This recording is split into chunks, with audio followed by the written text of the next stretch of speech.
Nung bata ako, madalas akong ibuli. At kung ikaw pinubuli, sa labas o sa looban ng bahay, you do not deserve that.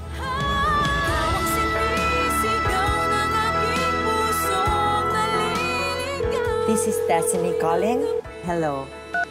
At para mahalin ka ng ibang tao, you have to love yourself first. At pag mahal mo ang sarili mo, kahit anong sabihin ng iba, huwag kang papatalo. Sabihin man nilang sa iba, dapat ibigay ang corona, maniwala ka.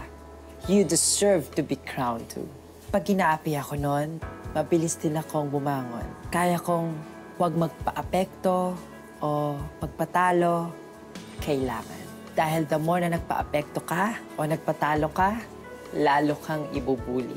Para tumigil sila, ikaw ang unang maniwala na hindi ka nila dapat tinatapakan dahil mahal mo ang sarili mo. Teach them a lesson kung paano ka dapat tinatrato.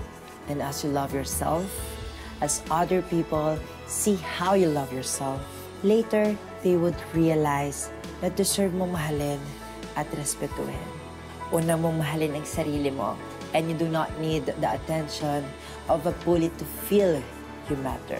You matter because you matter to yourself. This is Destiny calling. Please speak up and say hello. Na ako'y tanggapin, ako'y mahalin, pag-ibig mo rin, mapasa akin iyo.